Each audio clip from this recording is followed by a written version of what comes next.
Israel has long been an apartheid state.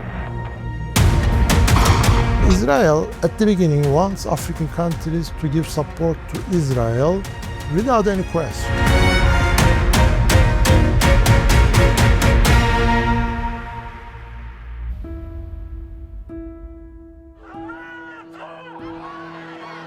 Israeli Prime Minister Benjamin Netanyahu has never hidden his ambition to ethnically cleanse Gaza, with a number of African nations suggested as likely destinations for resettlement of Palestinians, including Sudan, Somalia, South Sudan, and Uganda, although the governments of these African states have denied any involvement. I think it's very, very sinister. What we're seeing is, on the one hand, from the side of Israel in Palestine, to absolutely depopulate Palestine again, to continue this voracious drive to end the presence of Palestinians in Palestine. And I think that's on the one hand. On the other hand, to do as Western and imperial powers, including Zionist fascists, done for centuries now, is to try and manipulate and bribe African states into being party to their violent aims. And I think we can't displace this from the racism of that, from the kind of parochial, patriarchal view of Africans and African states. And ultimately, it is using Palestinians, who should be welcome anywhere, as should all people, as a political pawn, where African states are largely being bribed by or being offered incentives in the form of development cooperation that we know underdevelops them, in exchange for being asked to be complicit in the ongoing settler colonial genocide, Nakba, and Holocaust in Palestine. Several times since October 7th, far-right ministers in Netanyahu's government have insisted on sending Palestinians to exile and establishing Jewish settlements in Gaza. But Africa is not vacant, and neither is it a dumping ground for people. 100 years ago, Africa was considered a place to settle Jews. Now we hear proposals to send Palestinians there. Talks about Gaza's population being moved to countries like Congo, Rwanda, or Chad make it clear that the same logic is still with us today. History seems to repeat itself. For Europe, and now for also Israel, Africa often becomes the place for people they don't want. It's seen as an empty space, a dumping ground. Whether it was Jews 100 years ago, or now Palestinians, or even African migrants themselves, labeled as criminals today, Africa is always treated as the place to absorb the unwanted. But Africa is not empty. It's not a trash bin. There are real countries with real people, with their own challenges and their own histories. Yet time and again, Western powers talk about Africa as if it's just a solution to their problems. In my view, this tells us less about Africans, but more about how Europe and now Israel continue to see Africa not as equal partners, but as a convenient place to send away what they don't want to face at home.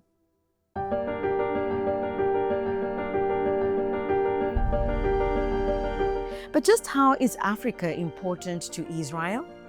African countries as total, they are a very big power, voting power in the United Nations.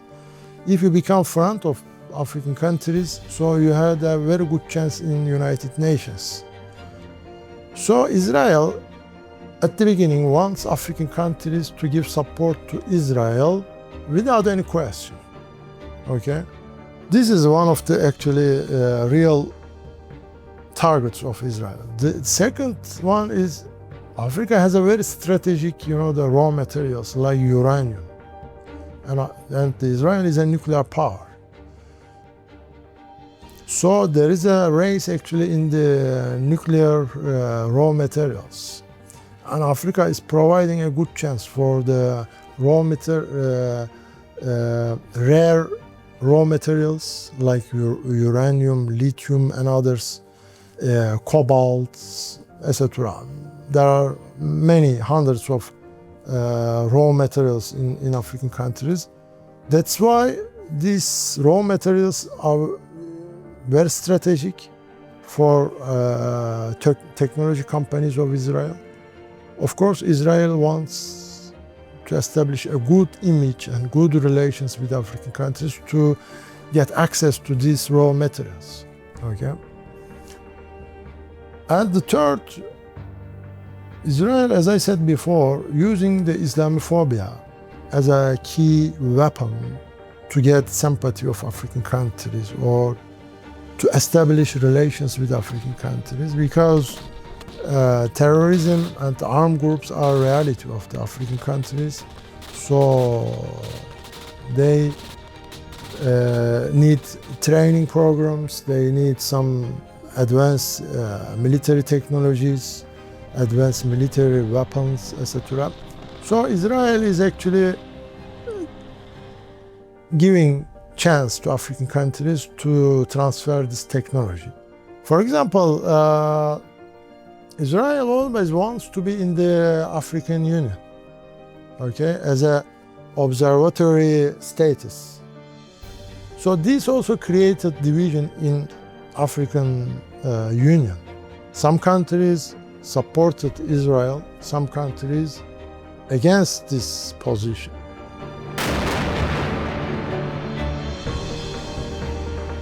A UN inquiry has already described Israel's war on Gaza as a genocide, and experts have likened the plan to push Palestinians out of Gaza as a second Holocaust, perpetrated by descendants of the Holocaust in Europe.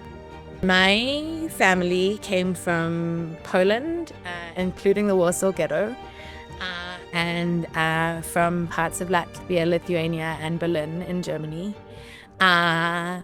And one of the things that people used to speak about in terms of the plans to relocate people, including to Palestine, but was that it was like a second Holocaust, because the idea was to say, you know, part of the idea was actually a very anti-Semitic idea. It was Joseph Chamberlain that came up with the Uganda scheme, for example. And it was a British Christian Zionism, a white nationalist Christian Zionism, in many ways that funds the forms of evangelical Christian Zionism we see throughout Africa, but is different in that it fundamentally wants to kill Black people as well as Jewish people and Muslim people and Christians who don't toe a certain line. And it is tremendously dangerous. And this is part of a long trajectory.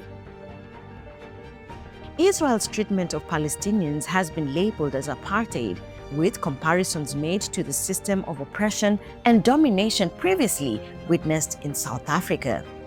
Of course, there is the shared experience. South Africans endured racial segregation, displacement, and state violence. They see clearly parallels in the Palestinian experience today. So South Africans empathize with the political, social, and cultural experiences of Palestinians today.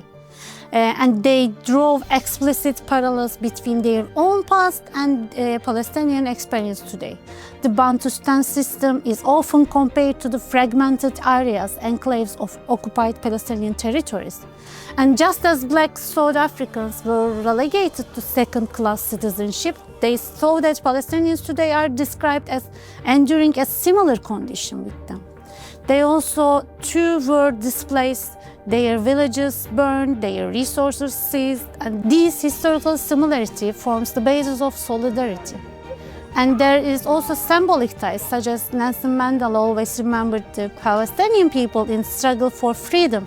Israel has long been an apartheid state. It doesn't start with the national law. We should remember that Israel's experience of apartheid is worse. Israel's apartheid is more brutal, harsher, and worse than South Africa's. Why? Because South Africa exploited Black labor. They needed them for mines, farms, industry. Black South Africans were exploited as cheap labor for the apartheid economy. But rather than just controlling and exploiting Palestinians, Israel seeks to exclude and remove Palestinians. Palestine will be free! It is this bond of shared experiences that has seen African nations offer vocal support to Palestinians' resistance against Zionism. The South African government officially opposes Israel's occupation policies and strongly supports Palestine. We all know that in 2023, South Africa failed the case in Israel in the Hague International Court of Justice, accusing of it committing a genocide in Gaza. This is one of the most serious legal actions taken by any state against Israel. South Africa has repeatedly downgraded relations with Israel. Also, in late 2023, it expelled the Israeli ambassador. South African officials have frequently stated that Israel's treatment of Palestinians in Gaza constitutes a system akin to apartheid, not only Gaza but also the West Bank. And when we look at the civil society, trade unions, student movements and NGOs in South Africa are very active in supporting BDS movement. But analysts say statements and condemnations are not enough. Stronger measures are necessary to deter Israel's oppression, including cutting diplomatic ties, shutting down its embassies, and ending trade.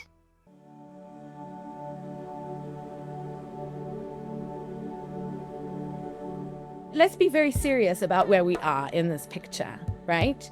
Palestinians have been telling us this is a genocide since October 2023.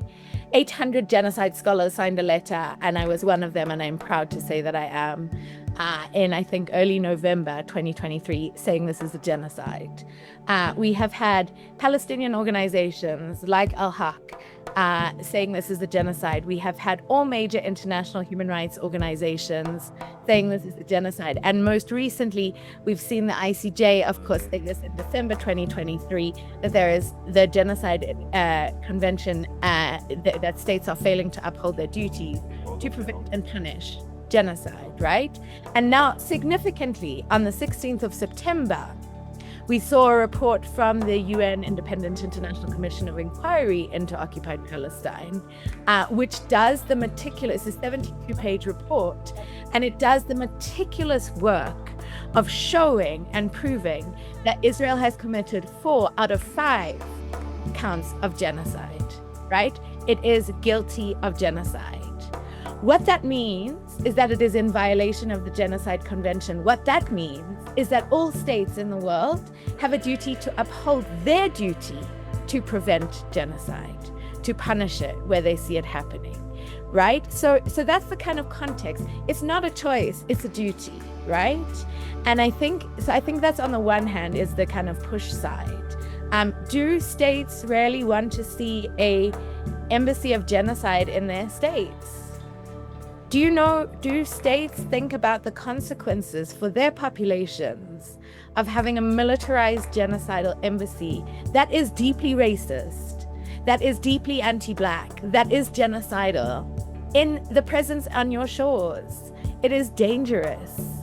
Think, number one, it is a moral imperative. Number two, it is a legal imperative. And number three, I think if we are going to say self-interestedly, of course, like the US does, like Israel does, they'll promise some crumbs, right? Here's an agricultural program for your rural area. Here's a small women's program for here. But if you look at the modes in which credit is being offered through the Israeli Credit Association, you will see that the debts that are being incurred by African states in return for these development options that are coming through the embassy are actually there to guarantee that Israel will profit and to very, very likely, like many colonial arrangements, eventually undermine the development and security of African states. I think there are many more things, including full sanctions packages, arms embargoes, etc., etc. But shutting down an embassy is the bare minimum. We should not be having genociders who are wanted by the International Criminal Court, who are wanted by the global majority for their violence, who are saying no to impunity. Why would these people have embassies in African states?